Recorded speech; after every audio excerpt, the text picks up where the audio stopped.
hoy, como no, otra vez no dejamos de hablar de lo sucedido en Israel, porque ahora vamos a contarles también todos los detalles de otra cuestión. Pero antes de nada, bueno, ya saben que el ataque de Hamas ha tenido respuesta del principal socio de Israel, que es Estados Unidos. Vamos con la guinda del pastel. Y es que el Departamento de Defensa dijo en un comunicado que había movilizado al portaaviones nuclear USS Gerald R. Ford, perteneciente a la sexta flota del país estadounidense. ¿Por qué esto es importante? Porque es importante que haya movilizado este portaaviones nuclear.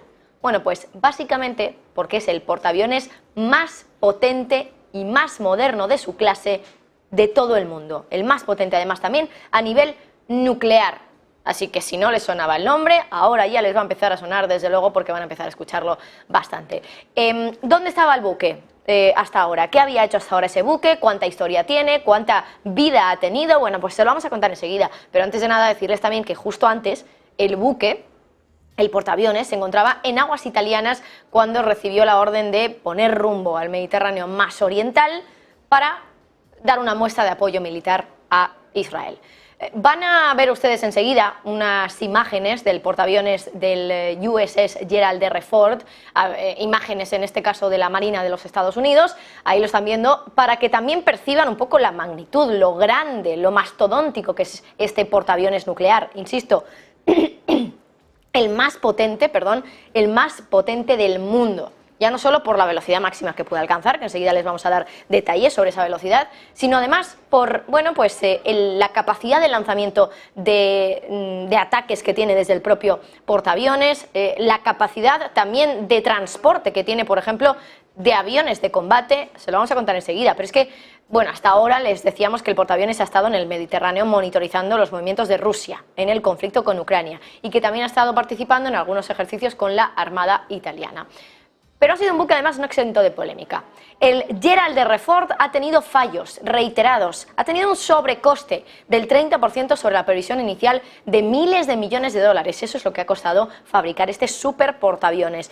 Y ahora enseguida se lo vamos a contar en detalles. Pero en primer lugar, vamos a enseñarles un gráfico con todo lo que tiene este portaaviones, que yo creo que es bastante llamativo para poder también entender la magnitud de la decisión que ha tomado Estados Unidos al mandar este portaaviones a Israel. Bueno, pues aquí tienen enseguida, a ver si los compañeros pueden ponerlo, me parece que, bueno, todavía no lo tenemos, vamos a ver si los compañeros pueden ponerles ese gráfico en pantalla para que podamos verlo, me parece que aquí ya está, efectivamente.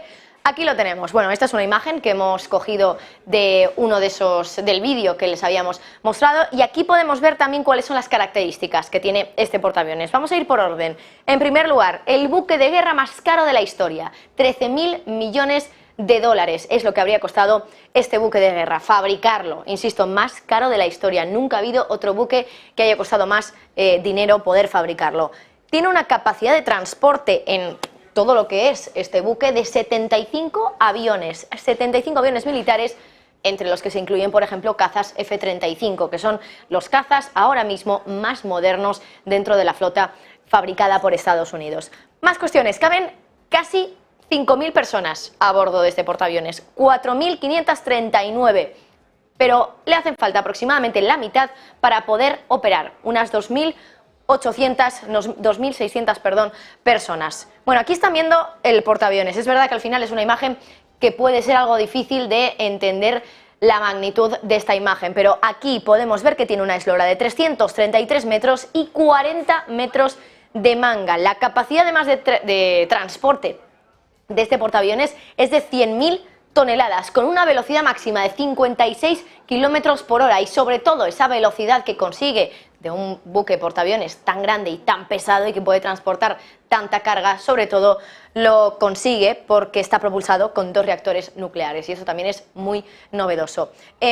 Coste operacional diario, ¿cuánto cuesta que este buque esté surcando los mares? Millones de dólares, 7 millones concretamente, y además también tiene una particularidad y es que puede lanzar directamente ataques este portaaviones. Desde aquí, desde donde esté situado el portaaviones, se pueden lanzar ataques, en este caso, sobre Siria, sobre Irán o sobre el Líbano, inclusive. Vamos a contarles enseguida todo lo que tiene que ver con este buque portaaviones, pero antes de nada, vamos a volver a Marrakech, porque ahí está hablando Christine Lagarde, la presidenta del Banco Central Europeo. Vamos con ello. And it feels very much like, and I want to point to my notes because I listed them and I want to mention them for you, what I would call the multiple moving parts. And we're just not yet too sure where the chips will come down. And I would list in my moving parts the unwinding of large previous shocks. And Ngozi has alluded to some. There are multiple previous shocks, from the disruption to the supply bottlenecks, to the immense volatility of energy prices, to the pent-up demand against the restricted supply, and all of that happening in a very abrupt and sudden way. So that's number one. Number two, something which is affected by lag time lag, whatever you call it. And I'm not here talking about monetary policy. I'm here talking about the adjustment of wages to inflation. And there is clearly in everybody, in all central bankers' mind, the fear of the second round effect. Is it happening? Is it likely to happen? Are we at the peak, and are we now going to see declining wage increases returning to real wage a la pre-COVID? Question mark. That's another moving part. The third moving part is what I would call the strong. You know, we did 450 basis points hike in 15 months, which is a huge, unprecedented increase. And this is what I call the strong but lagged policies. We haven't seen the end of it yet. We're seeing tightening of financing conditions like it has never happened before. We know that there is some more in the pipeline, and how it is going to impact our economies, how it will have deflationary impact, disinflationary impact in our region is also to be seen. And the final one, you know, sort of really ball in the air, is the structural reforms that will come out of all that. There is what, Ngozi, you called the, did you say re-globalization? Mm-hmm. I would call it probably consistent with a good fight against climate change, the near-shoring, not reshoring, not friend-shoring, but reducing the distance, having a better handle and control over your supply chain and the logistic and transportation. That's just one example. I think the labor market is also a case in point where we will be seeing structural reforms, and where the people who are joining the market now have different aspirations, different expectations than what we had, but, you know, let alone the two grandmothers at the table here. All of you, the Z generation, will not want the same thing. So those are all these balls in the air. We're not exactly sure how they're going to land, but certainly we all have to focus on our policies as far as the European Central Bank is concerned. As I've said before, right. Our aim, our mission is to return inflation to 2% medium term, and we will. And it is happening as we speak, and we will hang on to that, be steady, long enough, and ready to do more if necessary. This sets up Joyce Chang perfectly. President Lagarde, and I say this with great respect for Bill Rhodes for years at Citigroup, do you ever feel like you're central banker to the world? I'm talking to you, Christine. Oh, to me? Do you ever feel like you're central banker to the world?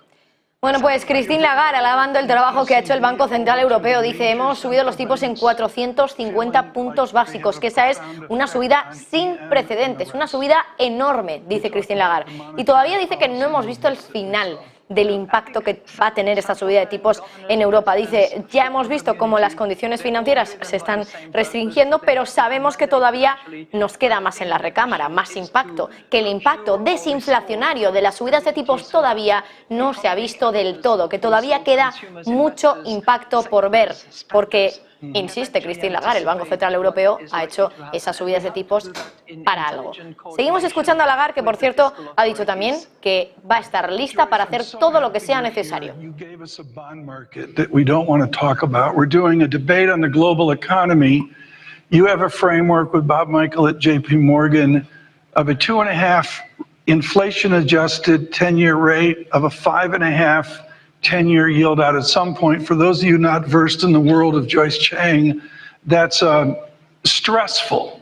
And you and I talked about Barry Eichengreen's paper at Jackson Hole, which is a debt walkthrough of EM. And I'd like you to fold the constraints we have on getting to a more optimistic and better growth over to the challenges that we see with emerging market debt? No, thanks so much, and it's just wonderful to be here with you, Tom, and with Gita, Christina, and with Ngozi. Well, we do think that the great moderation is over. We had put out a target, 2.5% real yields. We thought could be a sort of a medium-term target. Take 5 years. Oh, her mic is off. Okay, well, we expected this. There you go. Oh, okay. I'm sorry. Is that better, everyone? That's better. Okay, great. No, so I think part of the problem, Tom, is the bond vigilantes are back. The great moderation is over, and the focus has come back to the fiscal and debt sustainability, and there's actually more talk about that. Bueno, pues está ahí Christine Lagarde en una mesa redonda, así que van a, también intervenir los otros ponentes en esa mesa redonda. En cuanto vuelva a hablar Christine Lagarde, vamos a seguir muy pendientes de lo que diga la presidenta del Banco Central Europeo. Pero volviendo al portaaviones de Estados Unidos, tras unos meses de maniobras y de test, de pruebas, ese portaaviones, el USS Gerald R. Ford, asumió en mayo el liderazgo de la flota, de la sexta flota de Estados Unidos, que tiene su acuartelamiento en Nápoles. Bueno, desde entonces, como les decía antes, ha estado monitorizando los movimientos de Rusia en el conflicto de Ucrania y participando en algunos ejercicios con la Armada italiana. Pero, ¿por qué lo manda para allá, Estados Unidos, ahora, hacia Israel? Bueno, pues ayer lo dijo muy claro Anthony Blinken, el secretario de Estado de Estados Unidos. Vamos a escucharlo. Aircraft carrier group to the region to make very clear our intent to deter anyone contemplating any further aggression against Israel. Bueno, el portaaviones es desde luego muy potente, de hecho puede incluso detectar los potenciales objetivos o amenazas enemigas, lo decíamos antes. El USS Gerald R. Ford cuenta con un avanzado sistema de radar activo, multifunción, de barrido electrónico de búsqueda y de seguimiento de doble banda, para que lo entendamos, ¿eh? Bueno, está integrado por 2 radares que además le permiten detectar aeronaves y misiles que estén cercanos, incluso a cortas distancias, a menos de 2 kilómetros. En cuanto al armamento que tiene o con el que cuenta este portaaviones, bueno, pues tiene 2 lanzadores para misiles con un alcance de más de 50 kilómetros y 280 kilos de peso. Y otros 2 lanzadores también para misiles diseñados para interceptar misiles antibuque y 3 torretas que detectan, evalúan, rastrean y atacan de manera automática cualquier amenaza de corto alcance. Para que se hagan una idea de lo potente que es este portaaviones que ha mandado Estados Unidos a Israel. La cosa es que la historia, o más bien la vida, del USS Gerald R. Ford ha sido muy corta. En realidad se esperaba que fuera entregado en 2015.